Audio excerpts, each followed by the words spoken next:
Hello friends, welcome to competitive exams India Telugu channel. ఈ రోజు మనం ఈ వీడియోలో ప్రాబ్లమ్స్ ఆన్ ట్రైన్స్ గురించి మాట్లాడుకోబోతున్నాం friends. So upcoming railway examinations అన్నిటికీ ఉపయోగపడే విధంగా రైల్వే ఎగ్జామినేషన్స్ లో ప్రీవియస్ గా ఏవైతే మోడల్స్ అడిగారో ఆ మోడల్సే మనం తీసుకొని ఇక్కడ సాల్వ్ చేసుకుంటున్నాం ఫ్రెండ్స్. సో ఈ టాపిక్ అనేది టైమ్ అండ్ డిస్టెన్స్ కి కొంచెం extension topic. So already time and distance concept ఎవరైనా వినకపోయినట్లయితే మన ఛానల్లో ఆల్రెడీ ఆ వీడియో అనేది పోస్ట్ చేయడం జరిగింది ఫ్రెండ్స్. ఆ వీడియోకి సంబంధించిన లింక్ అనేది డిస్క్రిప్షన్లో ఉంటుంది. డిస్క్రిప్షన్లో ఉన్న లింక్ ద్వారాగా మీరు ఆ వీడియో అనేది చూడొచ్చు. So problems on trains start చేసే ముందు ఒక చిన్న బేసిక్ ఇంట్రడక్షన్ అనేది ఒకసారి రీకాల్ చేయడానికి ట్రై చేస్తాను ఫ్రెండ్స్. పెద్దగా డీప్గా అయితే నేను వెళ్ళను, జస్ట్ మీకు బేసిక్స్ అనేవి రీకాల్ చేయడానికి మాత్రమే ప్రయత్నిస్తాను ఫ్రెండ్స్, సో దట్ మీకు ఈజీగా అర్థం అవడం కోసం క్లాస్ అనేది. రైట్ ఫ్రెండ్స్, ఒకసారి ఇంట్రడక్షన్ మాట్లాడుకుందాము. సో ఇక్కడ ఒక ట్రైన్ ఉంది. ఈ ట్రైన్ యొక్క లెంత్ వచ్చేటప్పటికి మనము 100 మీటర్స్ అనుకుందాం ఫర్ ఎగ్జాంపుల్. సో ఈ 100 మీటర్స్ లెంత్ ఉన్న ఈ ట్రైన్ అనేది ఒక ట్రీని కానీ, పోల్ని కానీ, ఒక పర్సన్ని కానీ క్రాస్ చేయాలి అన్నట్లయితే ఎంత డిస్టెన్స్ ట్రావెల్ చేయాలి అన్నట్లయితే మనకి ఇక్కడ ఆ length of the train it self friends. So train ఎంతైతే పొడవు ఉందో అంత డిస్టెన్స్ అనేది ట్రావెల్ చేయాల్సి ఉంటుంది. ఇదే విధంగా మీరు ఇంకొక చిన్న కాన్సెప్ట్ అని గుర్తుపెట్టుకోవాలి ఫ్రెండ్స్. ఫర్ ఎగ్జాంపుల్ అదే 100 మీటర్స్ లెంత్ ఉన్న ట్రైన్ ఉంది. ఇక్కడ ఈ బ్రిడ్జ్ అనేది ఒక 50 మీటర్స్ ఉంది అనుకుందాం. సో ఇప్పుడు ఈ ట్రైన్ అనేది ఈ బ్రిడ్జ్ ని క్రాస్ చేయాలి అన్నట్లయితే టోటల్ ఎంత డిస్టెన్స్ ట్రావెల్ చేయాలి ఫ్రెండ్స్? ఇక్కడ మనకి length of the train and అలానే లెంత్ ఆఫ్ ద బ్రిడ్జ్ ఏదైతే ఉందో ఈ రెండింటిని మనమైతే ఇక్కడ క్రాస్ చేయాల్సి ఉంటుంది. సో నెక్స్ట్ ఇంకొక పాయింట్ మీరు ఏం గుర్తుపెట్టుకోవాలి అన్నట్లయితే, ఫర్ ఎగ్జాంపుల్ ఇక్కడ ఒక ట్రైన్ ఉంది. ఈ train x kilometres per hour travel చేస్తుంది. ఇదేమో y kilometres per hour travel చేస్తుంది. ఈ రెండు ఒకదానికొకటి ఆపోజిట్ డైరెక్షన్ లో ట్రావెల్ చేస్తున్నప్పుడు వీటి యొక్క రిలేటివ్ స్పీడ్ ఏమవుతుంది అన్నట్లయితే మనకి x ప్లస్ y అవుతుంది ఫ్రెండ్స్. అదే ఈ రెండు ఒకే డైరెక్షన్ లో, ఈ రెండు ట్రైన్స్ ఒకే డైరెక్షన్ లో ట్రావెల్ చేస్తూ ఉన్నట్లయితే వీటి యొక్క రిలేటివ్ స్పీడ్ అనేది మనకి x మైనస్ y అవుతుంది. x minus y in the sense ఏంటంటే మనకి గ్రేటెస్ట్ మైనస్ లోవెస్ట్ గా మనం తీసుకుంటాం ఫ్రెండ్స్. ప్రతిసారి వాటి మధ్య డిఫరెన్స్ అనేది మనం తీసుకోవడం జరుగుతుంది. ఓకేనా? సో ఈ పాయింట్స్ అనేవి గుర్తుపెట్టుకోండి. ఈ పాయింట్స్ గుర్తున్నట్లయితే మనం ఈజీగా ప్రాబ్లమ్స్ ఆన్ ట్రైన్స్ అనేవి సాల్వ్ చేయొచ్చు. జస్ట్ రఫ్ గా నేనైతే ఎక్స్ప్లెయిన్ చేసే ప్రయత్నం చేశాను ఫ్రెండ్స్. సో మనము కాన్సెప్ట్ లోకి వెళ్ళిపోదాము. 1 by 1 క్వశ్చన్స్ అనేవి సాల్వ్ చేద్దాం. సో ఇక్కడ ఒక బేసిక్ లెవెల్ క్వశ్చన్ అనేది తీసుకోవడం జరిగింది ఫ్రెండ్స్, సో దట్ మీకు లో లెవెల్ టు హై లెవెల్ మనకి ఎగ్జామ్ లో ఎలాంటి క్వశ్చన్స్ అడుగుతున్నారో మీకైతే ఒక ఐడియా రావడం కోసం తీసుకోవడం జరిగింది. సో ఫస్ట్ క్వశ్చన్ సాల్వ్ చేద్దాము. A train takes 90 seconds to cross a pole with speed of 60 kilometers per hour. Find the length of the train. So length of the train మనం find out చేయాలి friends. So ఇక్కడ మనకి ఇచ్చింది ఏంటి? Speed అనేది మనకు provide చేశారు. Speed ఎంత అని చెప్పాడు ఫ్రెండ్స్? మనకి 60 కిలోమీటర్స్ పర్ అవర్ మనకి ఇక్కడ ట్రావెల్ చేస్తుంది. సో ఇక్కడేమో 60 కిలోమీటర్స్ పర్ అవర్ లో ఉంది, మనకు ఆన్సర్స్ ఏమో మీటర్స్ లో ఉన్నాయి కాబట్టి మనం మీటర్స్ లో కన్వర్ట్ చేద్దాం ఈ 60 కిలోమీటర్స్ పర్ అవర్ స్పీడ్ ని. సో 60 కిలోమీటర్స్ పర్ అవర్ లో ఉన్న వాల్యూని మీటర్స్ పర్ సెకండ్ లోకి మార్చడానికి మనం ఏ వాల్యూతో మల్టిప్లై చేయాలి? 5/18 తో మల్టిప్లై చేయాలి. సో ఇప్పుడు ఈ రిజల్టెంట్ వాల్యూ ఏమవుతుంది? మీటర్స్ పర్ సెకండ్ మనకి ఆ ట్రైన్ ఎంత ట్రావెల్ చేస్తుందో వస్తుంది ఫ్రెండ్స్. అయితే ఇప్పుడు ఆ ట్రైన్ అనేది అలా ఒక పోల్ ని క్రాస్ చేయడానికి ఎన్ని సెకండ్స్ పట్టింది అన్నాడు? 90 సెకండ్స్ పట్టింది అన్నాడు. సో ఇంటూ 90 మనం ఇక్కడ చేసినట్లయితే ఈ టోటల్ వాల్యూ ఏమవుతుంది అన్నట్లయితే లెంత్ ఆఫ్ ద ట్రైన్ అవుతుంది ఫ్రెండ్స్. ఎందుకని? ఆల్రెడీ మనం ప్రీవియస్ గా మాట్లాడుకున్నాం కదా. సో ఒక పోల్ ని క్రాస్ చేయాలి అన్నట్లయితే ఆ ట్రైన్ ఎంత ట్రావెల్ చేయాల్సి ఉంటుంది? Length of its own. అవునా కదా? ఆ ట్రైన్ ఎంతైతే పొడవు ఉందో అంతే దూరాన్ని ట్రావెల్ చేయాల్సి ఉంటుంది. సో పోల్ ని క్రాస్ చేయడానికి 90 సెకండ్స్ పట్టింది కాబట్టి 90 సెకండ్స్ లో ఎంత డిస్టెన్స్ ట్రావెల్ చేస్తుందో మనం ఫైండ్ అవుట్ చేస్తే అదే లెంత్ ఆఫ్ ద ట్రైన్ అవుతుంది. సో 18 1 టైమ్స్, 18 5 టైమ్స్ క్యాన్సిల్ అవుతుంది. 60 ఇంటూ 5 అన్నట్లయితే మనకి 300, 300 ఇంటూ 5 అన్నట్లయితే మనకి 1500 అనేది మనకి ఇక్కడ ఆన్సర్ గా వచ్చింది ఫ్రెండ్స్. సో 1500 అనేది మనకి ఆప్షన్ ఏలో ఉంది, అదే మన ఫైనల్ ఆన్సర్. సో చాలా basic problem friends. Next question కి మనం మూవ్ ఆన్ అవుదాం. Question number 2. A train crosses a pole in 15 seconds and 100 meters long platform in 25 seconds. What is the length of the train? So length of the train మనం find out చేయాలి friends. So చాలా సింపుల్గా find out చేయొచ్చు. ఎలాగో ఇప్పుడు చూద్దాము. So 15 సెకండ్స్లో మనకి ఆ ట్రైన్ ఏమైంది ఫ్రెండ్స్, మనకి ఇక్కడ ఒక పోల్ని క్రాస్ చేసింది అన్నాడు. అయితే 100 మీటర్స్ లాంగ్ ఉన్న ప్లాట్ఫామ్ని ఎంత టైంలో ట్రావెల్ చేసింది? దట్ మీన్స్ క్రాస్ చేసింది 25 సెకండ్స్లో ట్రావెల్ చేసింది, అవునా? సో ఇక్కడేమో 15 సెకండ్స్, ఇక్కడేమో 25 సెకండ్స్ పట్టింది. ఇక్కడ ఈ రెండింటికి మధ్య ఎంత డిఫరెన్స్ ఉంది? 10 సెకండ్స్ డిఫరెన్స్ ఉంది. ఈ 10 సెకండ్స్ ఎవరి వల్ల వచ్చింది? 100 మీటర్స్ ఉన్న ప్లాట్ఫామ్ వల్ల వచ్చింది ఫ్రెండ్స్, అవునా కదా? పోల్ని క్రాస్ చేసేటప్పుడు ఓన్లీ ట్రైన్ లెంత్ మాత్రమే ఇక్కడ ట్రావెల్ చేయాల్సి ఉంటుంది. కానీ సెకండ్ కేసులో మనకేంటి? ట్రైన్ లెంత్ అండ్ అలానే మనకి ప్లాట్ఫామ్ లెంత్ కూడా మనకైతే ఇక్కడ ట్రావెల్ చేయాల్సి ఉంటుంది. సో ఈ అడిషనల్ గా 10 సెకండ్స్ ఎందువల్ల వచ్చినట్టు? ప్లాట్ఫామ్ లెంత్ వల్ల వచ్చినట్టు. దట్ మీన్స్ 10 సెకండ్స్ కి మనకి 100 మీటర్స్ ట్రావెల్ చేస్తున్నట్లయితే 15 సెకండ్స్ కి ఎంతైతే ట్రావెల్ చేస్తుందో అదే ట్రైన్ యొక్క లెంత్ కదా ఫ్రెండ్స్ మనకి. సో 10 సెకండ్స్ కి 100 అన్నట్లయితే 15 సెకండ్స్ కి 115 మీటర్స్ అనేది ట్రావెల్ చేస్తుంది ఆ ట్రైన్ అనేది. That means length of the train కూడా మనకి 115 మీటర్సే అవుతుంది. సో కాన్సెప్ట్ అర్థమైంది కదా ఫ్రెండ్స్. ఇలా సింపుల్గా మనమైతే ప్రాబ్లమ్స్ అనేవి సాల్వ్ చేయొచ్చు. సో నెక్స్ట్ క్వశ్చన్కి మనం మూవ్ ఆన్ అవుదాం.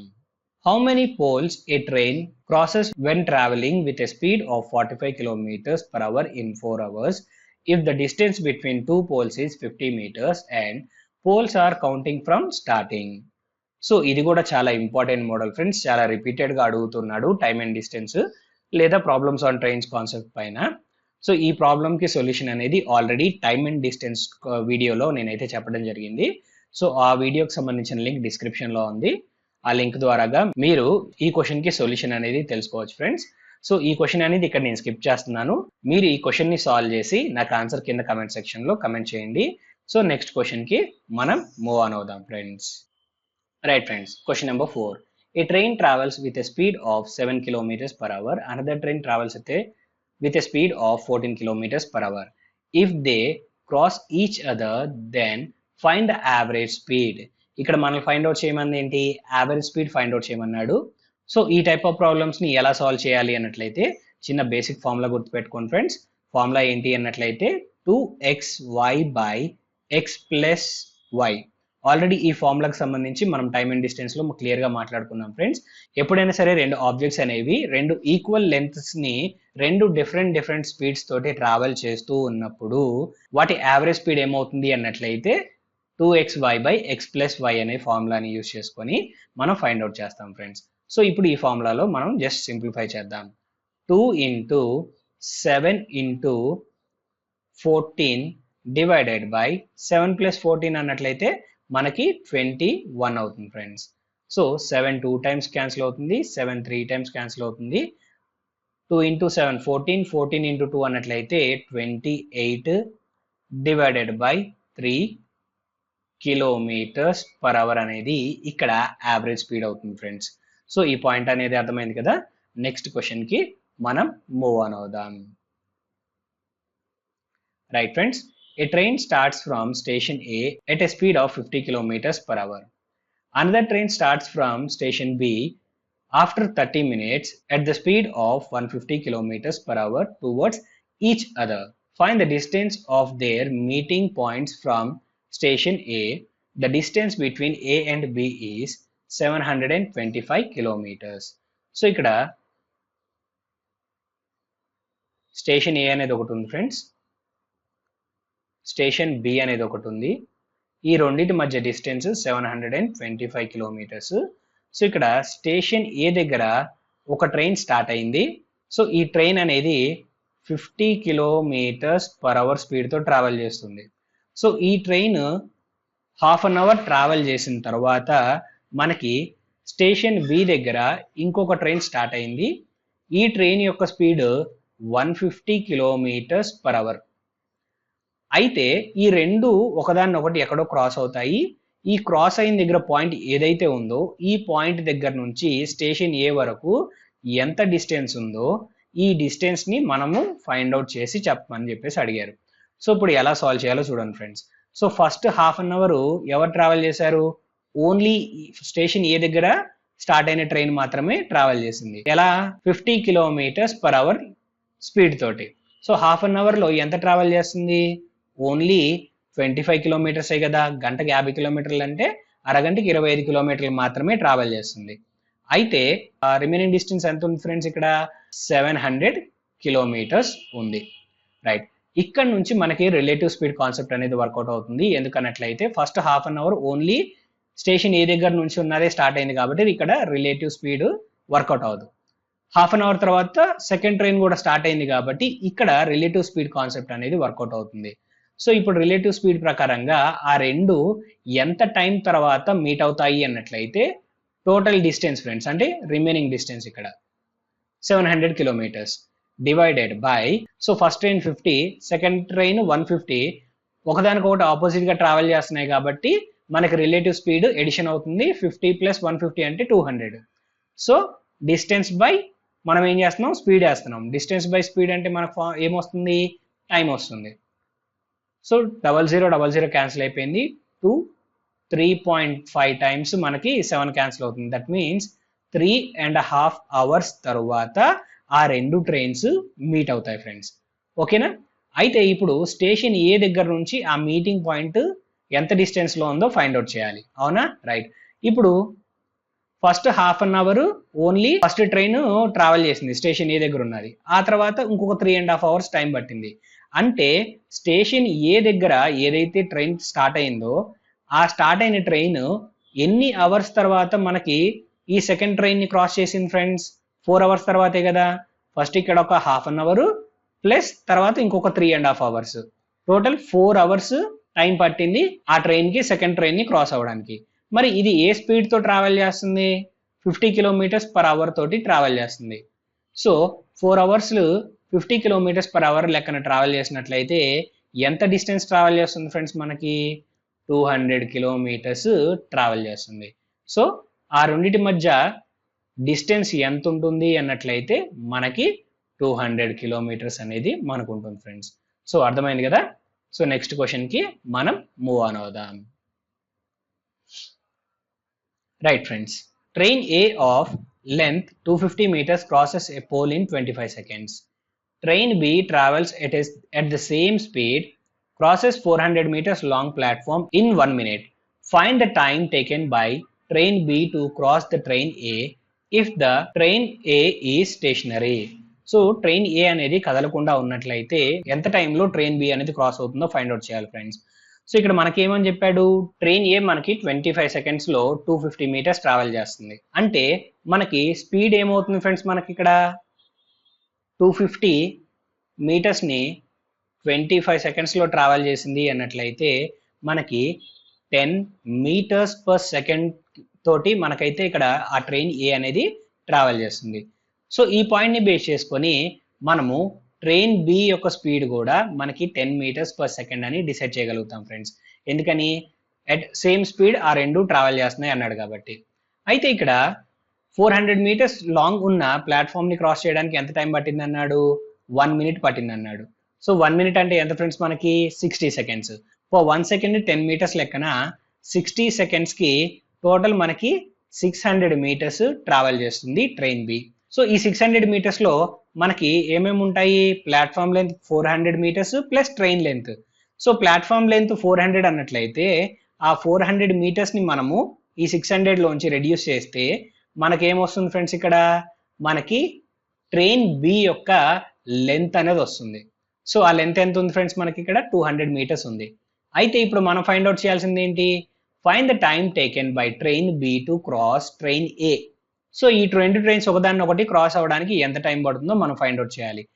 ఫస్ట్ ట్రైన్ లెంత్ వచ్చేటప్పటికి 250 meters, సెకండ్ ట్రైన్ లెంత్ వచ్చేటప్పటికి 200 meters, టోటల్ 450 meters అనేది ట్రావెల్ చేయాలి ఈ రెండు ట్రైన్స్ ఒకదాన్ని ఒకటి క్రాస్ అవ్వాలి అన్నట్లయితే.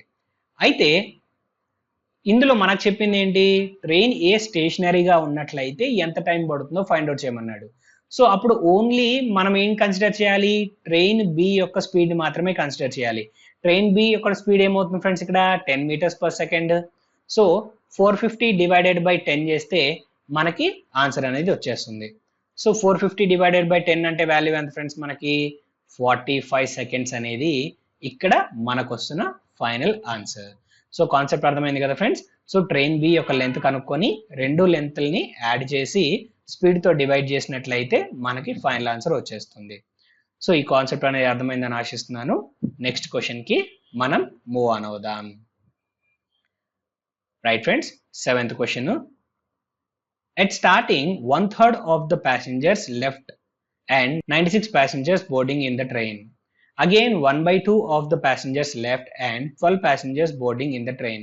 Now there are 248 passengers in the train. Find how many passengers are there at starting. So స్టార్టింగ్లో ఎంతమంది ఉన్నారో మనం ఫైండ్ అవుట్ చేయాలి ఫ్రెండ్స్. సో ఇక్కడ ఇచ్చిన స్టేట్మెంట్స్ మొత్తాన్ని మనం ఈక్వేషన్స్ కింద రాసుకున్నట్లయితే మనం సింపుల్గా సాల్వ్ చేయొచ్చు. మల్టిపుల్స్ వెతకడానికి ఇక్కడ మనకైతే కంఫర్టబుల్గా లేవు ఫ్రెండ్స్ వాల్యూస్. సో అందుకని ఆప్షన్ 2 క్వశ్చన్ వెరిఫికేషన్ చెప్పట్లేదు, డైరెక్ట్గా ఈక్వేషన్ రాసుకోవడమే చెప్తున్నాను. సో ఇనీషియల్గా ఉన్న మెంబర్స్ని మనం ఎక్స్గా అనుకున్నట్లయితే అందులో 1/3 మెంబర్స్ వెళ్ళిపోయారు. 1/3 మెంబర్స్ వెళ్ళిపోయారు అన్నట్లయితే ఎంతమంది ఉన్నట్టు, ఓన్లీ 2/3 మాత్రమే ఉన్నట్టు.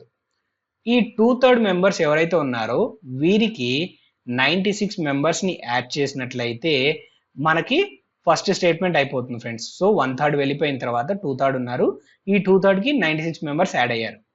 సో ఈ టోటల్ వాల్యూ ఏదైతే ఉందో ఈ టోటల్ వాల్యూలో నుంచి అగైన్ మనకి ఏమని చెప్పారు, 1/2 వెళ్ళిపోయారు. That means half of the persons వెళ్ళిపోయారు. సో ఉన్న వాళ్ళు ఎంత, రిమైనింగ్ హాఫ్ ఉన్నారు కదా. సో ఈ టోటల్లో హాఫ్ వెళ్ళిపోయారు, హాఫ్ ఉన్నారు. సో మనము ఆ వాల్యూలో హాఫ్ కనుక్కోవడానికి డివైడెడ్ బై 2 చేస్తున్నాం. సో ఈ టోటల్ వాల్యూ ఏదైతే ఉందో హాఫ్ వెళ్ళిపోయిన తర్వాత ఈ వాల్యూకి మనము 12 యాడ్ చేసినట్లయితే, that means 12 passengers add on అయ్యారు కదా. సో ఆ 12ని యాడ్ చేసినట్లయితే మనకి రిజల్టెంట్ ఎంత రావాలని చెప్పాడు, 248 రావాలని చెప్పాడు ఫ్రెండ్స్. సో ఈ ఈక్వేషన్ని సింప్లిఫై చేస్తే మనకు ఆన్సర్ అనేది వచ్చేస్తుంది. 2x divided by 3 plus 96 divided by 2. So ఈ +12ని అటు తీసుకెళ్తే -12 అవుతుంది. సో 248 - 12 అన్నట్లయితే 236 అవుతుంది. సో ఈ డినామినేటర్లో ఉన్న 2ని రైట్ హ్యాండ్ సైడ్ తీసుకెళ్ళినట్లయితే మనకి మల్టిప్లికేషన్ అవుతుంది. సో ఇప్పుడు 2x divided by 3 plus 96 equal to 236 into 2 times అన్నట్లయితే మనకి 472 అవుతుంది ఫ్రెండ్స్. సో ఇక్కడ +96ని రైట్ హ్యాండ్ సైడ్ తీసుకెళ్తే -96 అవుతుంది. So 2x divided by 3 equal to ఎంత అవుతుంది అన్నట్లయితే 376 అనేది మనకు వస్తుంది friends. So 2 1 times 188 times cancel అవుతుంది. సో డినామినేటర్లో ఉన్న 3ని రైట్ హ్యాండ్ సైడ్ తీసుకెళ్తే మల్టిప్లికేషన్ అవుతుంది. This is x equal to మనకి 564 అనేది మనకి x వాల్యూ అవుతుంది. అదే మన final answer friends, which is in option C. So ఈ విధంగా అయితే ఈ క్వశ్చన్ని సాల్వ్ చేయొచ్చు ఫ్రెండ్స్. సో నెక్స్ట్ క్వశ్చన్కి మనం మూవ్ ఆన్ అవుదాం. రైట్ ఫ్రెండ్స్, సో ఈ క్వశ్చన్ అనేది మనకి ఆర్ఆర్బి ఎగ్జామ్స్లో అడిగింది కాదు, కానీ ఈ మోడల్ అయితే ఖచ్చితంగా మనకి రైల్వే ఎగ్జామినేషన్స్లో మనకైతే అడుగుతూ ఉన్నాడు. రీసెంట్గా కూడా మనకైతే ఈ మోడల్ అడగడం జరిగింది. సో అందుకే ఈ క్వశ్చన్ తీసుకున్నాను ఫ్రెండ్స్.